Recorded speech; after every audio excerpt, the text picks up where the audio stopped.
Assalamualaikum warahmatullahi wabarakatuh. Hai Sobat Tani Milenial, perkenalkan nama saya Aida Maudi Agustiwan, mahasiswa Politeknik Pembangunan Pertanian Bogor. Baik, di video kali ini saya akan membahas mengenai pengendalian hama tikus. Karena kebetulan saat mengidentifikasi masalah di lapangan, ternyata banyak lahan-lahan pelaku usaha tani ini yang terserang oleh hama tikus. Nah, jadi di sini apa sih hama tikus? Hama tikus ini adalah salah satu hewan pengerat yang dimana untuk memenuhi kebutuhan hidupnya dalam satu hari itu ia akan mengerat batang padi dengan perbandingan 5:1. Apa sih maksudnya 5:1? Jadi 5:1 ini adalah dia dalam satu hari akan mengerat 5 rumpun padi dengan tujuan untuk mengasah giginya agar tidak panjang, dan satu rumpun padi ia akan makan untuk keperluan hidupnya. Dan ternyata dalam satu tahun, satu pasang tikus ini bisa melahirkan 1.270 ekor tikus. Nah, gimana sih cara pengendalian yang bisa kita lakukan di lapangan untuk membasmi hama tikus? Yang pertama, kita bisa lakukan sanitasi habitat tikus atau sanitasi lubang-lubang aktif. Nah, habitat tikus ini biasanya ada di pematang sawah. Nah, itu bisa, ya namanya itu mungkin sekarang kita bisa sebut geropyokan.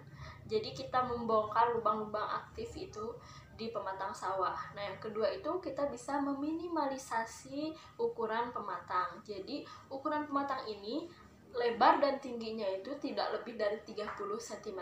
Jadi tidak bisa dijadikan habitat untuk tikus. Yang ketiga, kita bisa menggunakan rodentisida. Jadi rodentisida ini adalah salah satu pestisida yang khusus digunakan untuk membasmi tikus. Yang selanjutnya, kita bisa menggunakan dengan cara fumigasi atau pengasapan menggunakan mercon. Nah, itu ya.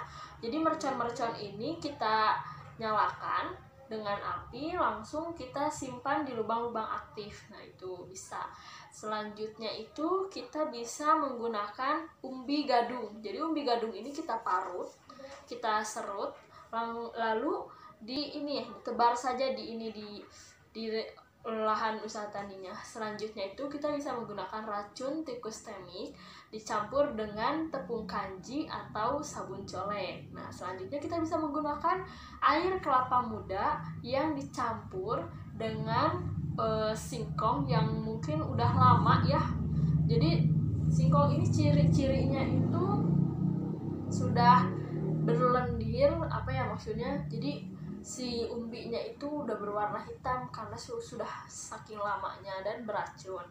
Nah, itu bisa dilakukan. Selanjutnya juga kita bisa menggunakan bangkai tikus. Kenapa kita bisa menggunakan bangkai tikus? Jadi caranya itu bangkai tikus kita rendam selama 2 minggu. Mungkin dalam satu tong itu kita bisa menggunakan 2 bangkai tikus, kemudian dicampur dengan buah bintaro. Buah bintaronya ini kita tumbuk aja, satukan dengan bangkai tikus. Nah, setelah itu jika mau digunakan lalu kita saring, masukkan ke dalam tangki penyemprotan itu ya. Nah, itu bisa dicampur dengan air.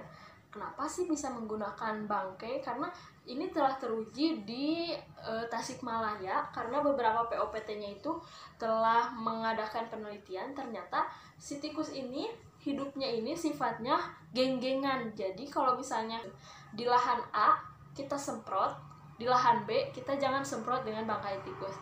Jadi si tikus ini pada pindah semuanya ke lahan B. Kenapa? Karena pas mau masuk lahan A kan udah kecium nih bau-bau bangkai tikusnya. Jadi si tikus ini mengira, oh ini udah ada gengnya nih, udah ada si tikus lain yang ada di lahan A gitu. Nah, karena tikus ini adalah salah satu hewan yang cerdik ya, yang pintar. Jadi kita juga harus pintar-pintar dalam mengendalikan hama tikus. Selanjutnya juga kita bisa menggunakan musuh alami. Nah, musuh alaminya ini kita bisa menggunakan burung hantu. Jadi kita pasang sangkar rumah burung hantu. Jadi satu rumah burung hantu ini bisa mengendalikan kurang lebih 15 hektar sawah. Nah, kenapa sih bisa menggunakan burung hantu? Karena burung hantu ini mempunyai mempunyai kemampuan untuk menyergap tanpa suara. Nah, selain itu juga burung hantu ini bekerja di malam hari, jadi sering kita sebut dengan hewan nokturnal. Kenapa hewan nokturnal? Karena dia mencari makannya itu di malam hari. Mungkin sekian yang bisa saya sampaikan. Mohon maaf bila banyak salah kata. Wabillahi taufiq wal hidayah. Wassalamualaikum warahmatullahi wabarakatuh.